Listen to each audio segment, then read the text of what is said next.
家下午好。我很高兴你们能来参加这个活动，你明白 ？Yes. Okay. 但是我的汉语还没有那么好，所以我说英语。但是你进步很大的。So, for English people who didn't understand me and Chinese people who didn't understand my Chinese, what I just said is I'm glad you're all here, but my Chinese isn't still not very good, so I will speak English. But I'm very happy to see you all in my old territory of Markham. I've now been ambassador almost 2 years, so it's happy to be back. And I want to talk to you about life in China as ambassador in 2 periods. The first period is before December 1st, which was the date Madam Meng was detained, and the second and more serious part is after December the 1st, when we clearly have a big issue between China and Canada. But I want to start on a happier note. Before this happened, and when relations between Canada and China were going extremely well. Just to give you one example, in the month of November alone, we had 6 ministers and 3 premiers visiting China, all in 1 month. You want me to use that? Okay.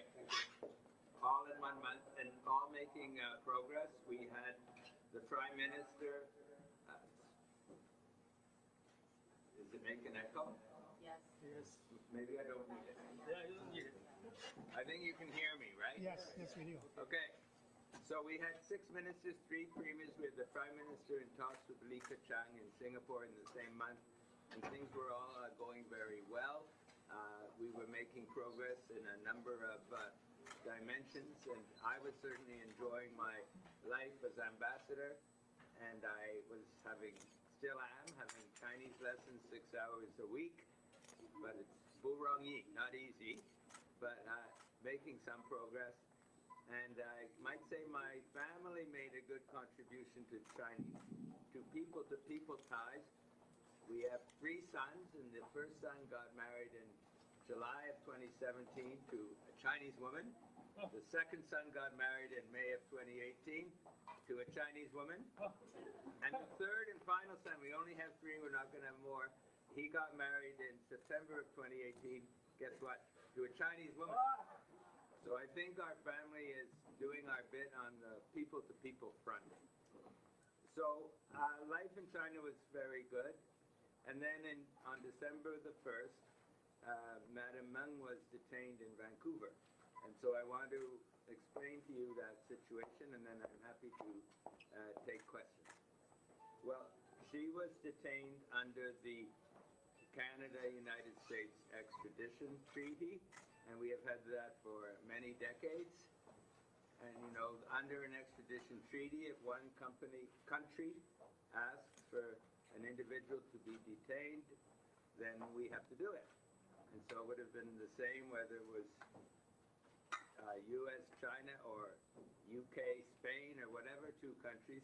Under the treaty, under the law, we are required to detain her. And then there will be a process unfolding, which I will describe in a moment. But then soon after that, there were 2 Canadians detained. And after that, there was 1 Canadian who had been sentenced to 15 years on drug charges, had a retrial, and was condemned to death. So the Canadian government and myself, we are asking that the Chinese government immediately release the 2 detained Canadians, Michael Spatvor and Michael Favrig, and we are asking that they not execute the 3rd Canadian. In terms of death penalty, Canada appeals for clemency anywhere in the world, because we oppose the death penalty on principle, whether it's in the United States, in China, or any other country. And in terms of the 2 Canadians, we believe they were arbitrarily detained, and we are seeking their release. And a number of other countries, a large number of other countries have joined Canada in seeking the release of these Canadians. And our argument is that it is not good for China if they are seen to detain individuals when one of their big companies has an issue internationally. It is not good for the image or the reputation of these companies and therefore of China. And so we, in combination with other countries, are seeking the release of the two Canadians. In terms of Ms. Meng, she is now free on bail. She is living in her home in Vancouver, and she is likely to appear before a judge in early March. And at that point, she will be able to make her case. Well, actually, she will appear before the judge in early March. The actual trial will be somewhat later than that. We don't know the exact date. But I think she has quite good arguments on her side. One, political involvement by comments from Donald Trump in her case. Two, there's an extraterritorial aspect to her case. And three, there's the issue of Iran sanctions, which are involved in her case, and Canada does not sign on to these Iran sanctions. So I think she has some strong arguments that she can make before a judge, and then the judge will decide whether he or she thinks that she should be extradited or not. So all through this process, there's been zero involvement of the government of Canada. It's purely a judicial process. There may come a time when the Justice Minister is required to give a view, but that will not be for some months to come. So my point is that I know this has angered China, but we have a system of extradition treaty, a system of rules of law, which are above the government. The government cannot change these things. And as I said, I think Ms. Meng has quite a strong case. Indeed, the father of Ms. Meng, the founder of Huawei, has said publicly that he thinks that the justice system will give her a fair trial, and he has even said that the people that his daughter met when she was detained were kind to her. So this is how it is unfolding. And the last thing I would like to say before answering your questions is that right now, what I am saying to Canadians across the country is that the Canada-China relation should continue to move forward. I talked about the problems that we are having now, but I also talked about the great progress we had made before this issue came up. So my argument and the argument of the government is that we should continue to move forward with China, even though right now we are in the middle of a difficult time. So I have spoken to Canadian business people in Toronto, in Montreal, in China, and later this week in Vancouver, and almost all of them agree with me that we have invested a lot in China. Canadians have invested a lot in China. China has invested a lot in Canada. And now is not the time to cut short that investment. Now is the time to continue moving forward in the confidence that we will at some point solve this problem and move on. So I continue to be very pleased to be Canada's ambassador to China. I never expected that we would have this problem thrown at us.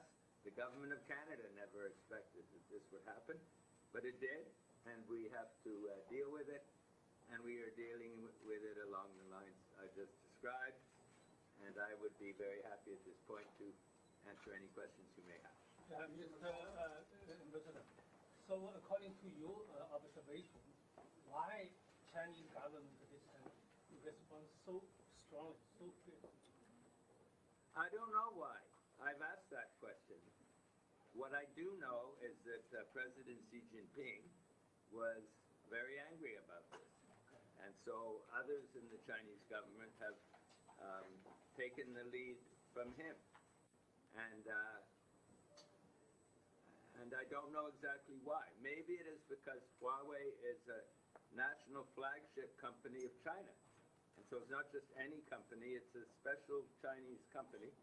So maybe that is why he is so angry, or there may be other reasons that I don't know.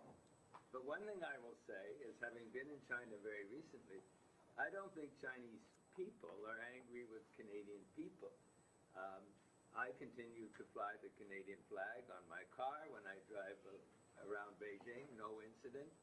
And Canada Goose has just recently opened its store in Beijing, and they had to hire security guards. Do you know why?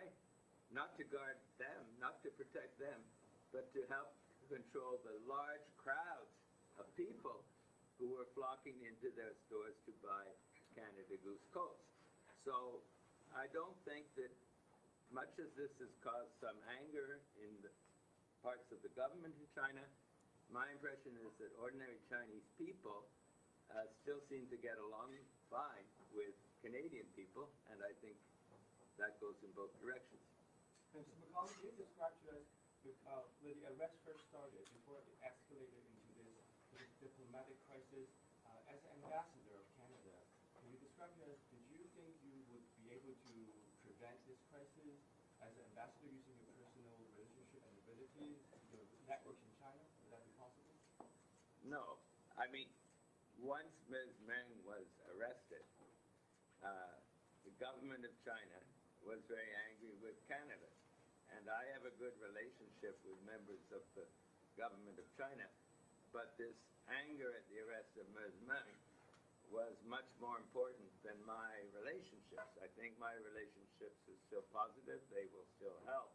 But they were not sufficient to stop the Chinese anger at this situation, and we're still working to find a resolution.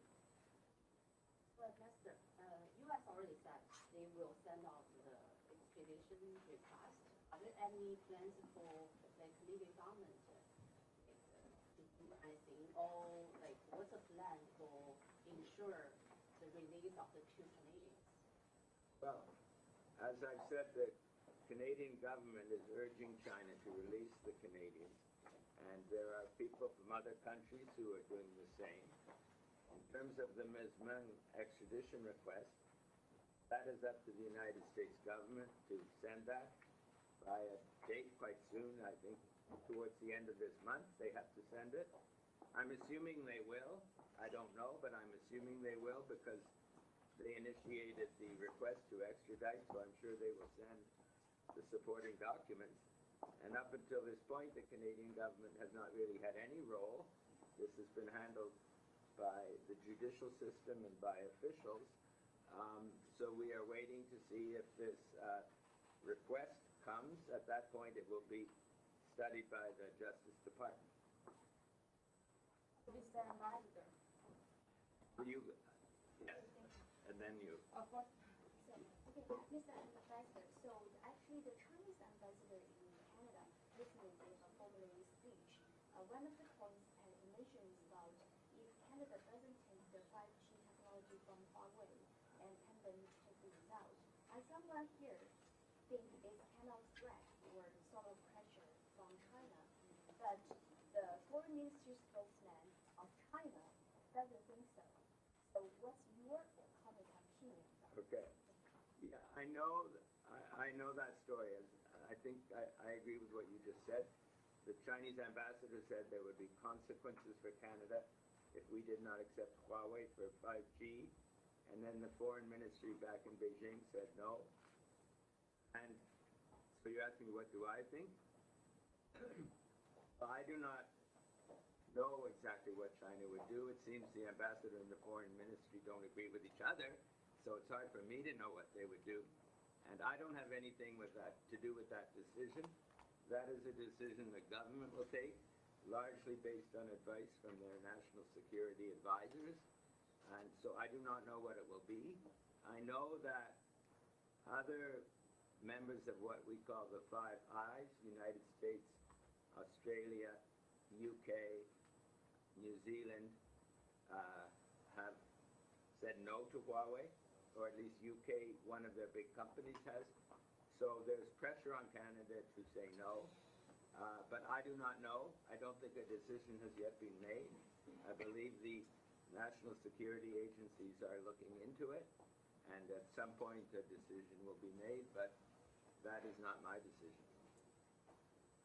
So you think about the ambassador's speech is kind of a threat to Canada, or you don't think so? Well, I think the ambassador was overruled by his head office. The ambassador said something, and then the head office, the foreign ministry, said no.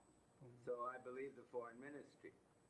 But in any event, it's not my decision. It is a decision that will be made by the government of Canada in consultation with their security advisors. And as a Chinese Canadian, or many Chinese Canadians, they show a big worry and concern about current circumstances between the two countries. I mean, as a Chinese son-in-law, and also you know, just mentioned your son married the three sons married the three Chinese women, right? Yeah. So also as the father-in-law of your daughter-in-law, right? So what's your personal advice to the Chinese Canadian who, you know, understands such kind of situation? Okay. Yeah. Well, that's a very good question because, as you said, my wife is Chinese. Our three sons married Chinese women. I served as Member of Parliament for Markham for 17 years, and 40% of the voters of Markham are Chinese. So I have visited so far 20 of the 32 Chinese provinces. I'm in a race with the U.S. ambassador to see who will visit them all first, and I'm winning so far. So I've come to see quite a lot of China, 20 provinces so far. I'm trying to learn the language, but it's not easy. So I have strong connections with China. And I was sent to China by Prime Minister Trudeau to strengthen the relationship between the two countries. The government of Canada wants stronger ties with China, and it's partly for that reason that they sent me to be their ambassador to help strengthen those ties. So I still want those ties to be strengthened. I am sorry that this incident, this difficult incident, arose. It was a total surprise for everybody in Canada. But it happened, and we have to deal with it. So I am hopeful that we will be able to find a solution in the not-too-distant future, and that we will then continue to build those strong ties. And I hope even in the meanwhile, as I said, even before we get a resolution, that Chinese Canadians and other Canadians and Chinese people will continue to strengthen those ties, because this is a hiccup along the road. It's not a small hiccup, it's a big hiccup, but it's a hiccup, and we will eventually solve it and move forward. And so I think most Chinese Canadians, most of the people, Chinese Canadians who voted for me, I think would agree that we want to move forward with stronger ties with China, and we want to find a way to resolve this difficult problem. That is certainly my hope. Could we limit to one question per media? All right, please. First of all, I want to verify that you just mentioned Ms. Meng will be in front of the judge in the early March. Is that early February? Well, my understanding is that there is a hearing in early February, which has more to do with her bail conditions. And then there will be another hearing in early March, which is the first hearing that has specifically to do with the extradition case. And then at that hearing in early March, they will have to find a time later on when the full hearing will take place, and that will depend on the availability of court time. So that might not be until 2, 3, 4 months later. We do not know the exact time. So the real hearing before the judge will probably not happen for several months, and we do not know the precise date. You mean the real hearing for the extradition? Yes. The hearing in early February is not about extradition, it's about the bail terms. And then the hearing in early March is to launch the case, but the real case will not be held for some time after that. And today, the spokesperson for Chinese government, Hua Chunying, she said Canada and the U.S. abused the extradition treaty by Lester and Simone. So how do you respond? Well, look, Canada has had decades and decades of history with China. I think we have a very strong relationship with China, starting from Norman Bethune, if not before. But there are some occasions when we don't agree with China. And then, all friends have disagreements sometimes. And when we disagree with China, we state our view, they state their view. And this is one area where we disagree. The Canadian view is we have an extradition treaty with the United States. We have had this extradition treaty for decades. We have extradition treaties with many other countries. And we are obliged under the law to obey the terms of those extradition treaties. Now, I cannot speak for the motives of the United States. You'd have to ask Donald Trump or someone in the U.S. government. But we received, the Justice Department of Canada received a request from the Justice Department of the United States saying they had charges against this person and they wanted Canada to extradite her. And so under the extradition treaty, we have to take that request seriously. It doesn't mean we will extradite her, but it means we have to detain her and have a hearing. And so that is what we are doing. And we have no choice under our law but to do that.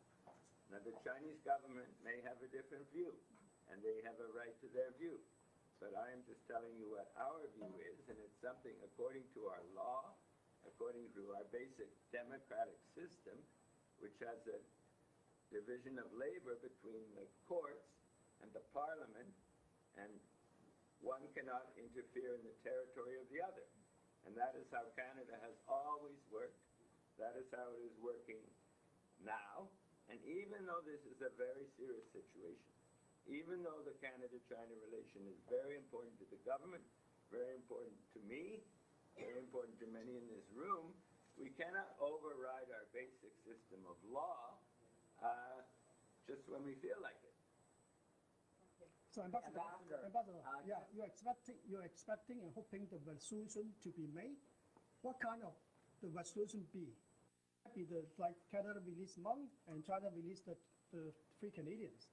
So what's your expectation? Well, my hope is that that will be the outcome, but it is not something that I necessarily control. It's not something even the government necessarily controls. Mm-hmm. But there are basically 3 options. Okay. One, she is deported. She is extradited. That would not be a happy outcome, and that would take years before it happened because she would have the right to appeal all the way up to the Supreme Court of Canada. I'm just talking options. I'm not saying what's good and what's bad. So the first option would be that she was extradited. The second option would be that the United States made some kind of a deal with China, and part of the deal would be that they would no longer seek her extradition. And we would hope if the U.S. made such a deal, part of the deal would also be to release the 2 Canadians. So that is an option, but that is more under the control of the United States than it is under the control of Canada. And the third option, which we've been discussing, is that she could be released by a Canadian court. And that would be up to the judge, and her hearing will occur in several months. I think those are the 3 options, and I would certainly be hopeful that we could get a resolution in the not-too-distant future, but it is not something that either I or the government of Canada has full control over. Thank you. Ambassador, my name is Bobby from Chinese Canadian Times. So I have questions about your job, more about your job field. So I heard in China there's some Chinese visa applicants to Canada. So they're complaining about, seems like in the visa application to Canada is kind of tightened from the Canadian government. And also because they're worried about the Chinese New Year is approaching, and they want to get the visa, and then the holiday is coming as well. And then secondly is that both countries have issued travel alerts. And is it safe, like, for Canadian or Chinese Canadian to travel to China? On the first question, Yeah. I used to be immigration minister, so I know something about visas, and I think we accept something like over 90% of the visa applications from Chinese people. That's a lot higher than certain other countries. And so I've not heard of any change in that policy. And the second question, we have issued a change in the travel advisory, which refers to the danger of the arbitrary application of certain laws, but we have not changed the overall alert level. So we are not saying to Canadians, don't go to China. We are saying each person takes the decision for himself or herself. If you've had a history of troubles with Chinese law, it's probably not a good idea to go. But if you're an ordinary person, as a tourist or as a business person, then I don't see a reason for you not to go. In fact, when I say, let's keep moving forward with China, that implies that some Chinese people come to Canada and some Canadian people go to China. So I am hopeful that the two-way flow of people will continue. And so we are certainly not saying, don't go to China, but we are saying, be careful, look at your own situation before you decide. Thank you. Mr. Ambassador, so what we have at the moment is that you're trying to keep conversation going. You're trying to talk to the Chinese government. You're trying to talk to the Chinese authorities on how to solve the situation. But the problem is, it's already been almost 2 months, and we don't see any signs of the Chinese government backing down on their positions. And we don't see any signs of two Canadians being released. So what if the things that we are doing are not working? Like, what is the government's plan after that? Is there another option, or is there a tougher measure that we may or may not do to the Chinese? I think I've described the options just now. And the third option, where we eventually release her, where a judge releases her, that's not going to happen for a few months because it won't be in the court for that time. So we have to be patient. We have to wait a few months to see how things unfold. And we will continue to make our representations to China. Our friends in other countries will make their representations to China, and we will be hoping that that will have some results. No doubt the Chinese will also be continuing to make their representations. But I think we need to have a little bit of patience in this matter. I'm hoping it can be resolved as quickly as possible, but I know that we're talking a number of months before it comes to a judge, and so it's not going to be resolved tomorrow. Mr. McCallum, you mentioned before that it's not time for Mr. Trudeau to talk to the Chinese president yet. So can you give us an idea, like, what would be the right time for him to have that conversation? Well, I said it was not the right time for him to talk to Mr. Xi Jinping at this time. I think at some time, yes. But that is kind of what I call the last arrow in our quiver. That is our last resort. And you don't want to use the last resort, the last weapon you have, until you are well prepared. And so we have other people talking to the Chinese government. We have myself and others. We have other countries making representations. So I think there will come a time when it will be the right time for Mr. Trudeau to talk to Xi Jinping, but I do not think that time has come yet. I think we need to make more preparations for that event. Did you meet President Xi? Did you meet President Xi, or what's your plan to? I have met President Xi, not on this issue. I have not seen President Xi since this issue arose, but I met President Xi when I presented my credentials as ambassador. I met President Xi on the visit with former Governor General David Johnston. I met him on the visit with Prime Minister Trudeau. I've seen him in the Great Hall of the People. So I have interacted with him a little bit, but, you know, not every day, but I have met him once or twice, yes. Have you planned to meeting about this situation? I think the issue was whether the Prime Minister should call Xi Jinping, not whether the ambassador should talk to Xi Jinping. If he wanted to talk to me, I would say yes, but I haven't received that invitation. At that level, it's more likely that he would want to talk to the Prime Minister than to the ambassador. Mr. McCallum, according to some media report, if Canada receives a formal request from U.S., the Minister of Justice of Canada has 30 days to issue approval to proceed. So do you think, is there any chance to present the arguments at this stage? I think Ms. Mann's lawyers may present that argument. But in terms of the authority to proceed, this is a fairly standard thing that is normally just handled by the officials, not by the minister. So it's a fairly simple process. So I am not sure whether there would be much chance that they would not proceed. I think it's a fairly standard process. But Ms. Mann's lawyers, if they wish, could make representations at that time. Did you see any abnormality or any protesting activities outside Canadian embassy in Beijing? Very, very little. I think there were 3 very small gatherings of maybe 15 or 20 people. I think one in Hong Kong, one perhaps in Beijing, but very minor. As I said, I don't see signs of hostility between Chinese people and Canadian people. At the beginning, there was a big upsurge in social media comments directed against Canada, but that quietened down, and no demonstrations at all recently.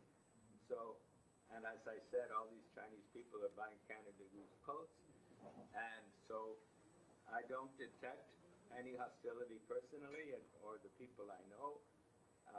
There were those very small demonstrations in the past, but I don't believe recently.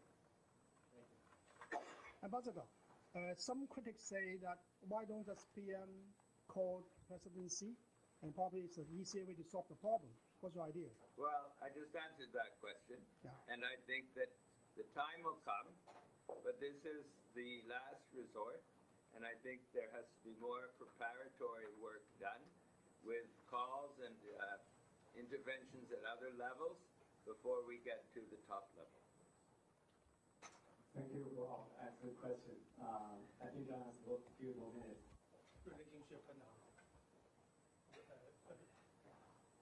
I think it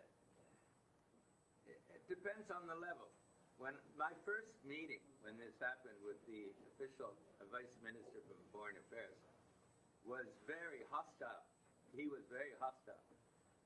But it's calmed down. And recently I've had meetings and it's much more pleasant. And our interactions with Chinese companies, certain levels of Chinese government have been quite friendly. In many areas, business goes on. We've had delegations of forest companies and others who have come to China, been well received. I just spoke to Mayor John Tory today, and the mayor of Chongqing still plans to visit Canada. I've spoken to leading Canadian business people. They are still planning to make their trips to China. So I think life goes on, business goes on. To some extent, in some areas, less than normal because of this, but it certainly hasn't been a total standstill. I think by and large, life goes on. But for example, if you're a university president from Canada and you're coming to China, you might, at this juncture, see a vice president and not a president. So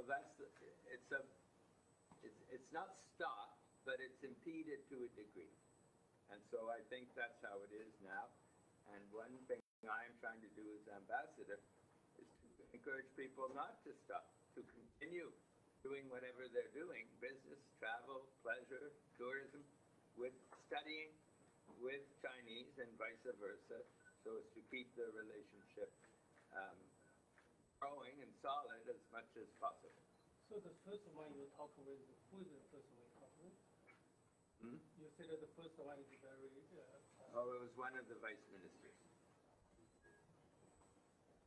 I don't want to mention his name because maybe he's very friendly now. Is it hard to explain the situation Canada is like between the rock and hard place? You could say that. Which is the rock and which is the hard place? Is China the rock or China the hard place? That's the English media calling it. Well, certainly Canada, through no choice of our own, is stuck in a dispute between the United States and China, the biggest economy in the world, the second biggest economy in the world, and we are in the middle. And we didn't ask to be there, it just happened, and we have to obey our own laws and follow the process. But it's not that we asked for this. We'd be much happier if this had never happened. But it did happen, and we have to deal with it. And in part, it is a result of ongoing tensions between China and the United States. Or it may be. You know, the situation will evolve more fully as time goes by. But certainly, there are some challenges between the United States and China on trade. And so we are in a sense caught in the middle of that. But we are working with many countries, including the United States, to try to find a resolution. And we are certainly talking to many people in China as well, in order to try to find a resolution that will be satisfactory for all parties. So you come back for vacation or to see us? Well, actually it's funny, or I don't know if it's funny, but I was going to come back for Christmas and New Year's, but then I stayed in China because of this emergency, and so my wife came before me, and so I came much later. So my wife went back to China yesterday, and I'm staying until Saturday. So usually I'm going to Vancouver tomorrow, and then to China. Usually my wife stays for longer than me, because my departure was delayed. This time I'm longer than her. So I had some vacation, but I would say it was almost entirely work on this challenge to our situation. And I saw my family and my new grandchild. My new grandchild, by the way, I don't think I have very powerful genes, because my new grandchild is a girl, and she's 3/4 Chinese, because her father is half Chinese, my son, and her mother is all Chinese. And so she's a beautiful little girl, but you know what? To me, she looks all Chinese. So I don't think my genes have come out very strongly. But I did see her, as well as my sons and my daughters-in-law, over the last few days. And I will... the three girls are from Beijing? No. One is, it's what you might call a balanced portfolio of Chinese women. They're all Chinese Canadians, but one of them is originally from Anhui province, Anqing. And we went there with my son and his wife, my daughter-in-law, to celebrate her wedding in Anqing in Anhui province. But the second one is, her family is originally from Hong Kong. And the third one, her family is originally from Malaysia, like my wife. So they're all Chinese, but they're from Malaysia, Hong Kong, Anhui province. Okay? So we hope that you can bring a happy ending when you are back to China. I certainly am hoping for a happy ending as quickly as can possibly be achieved. Thank you. Okay, thank you.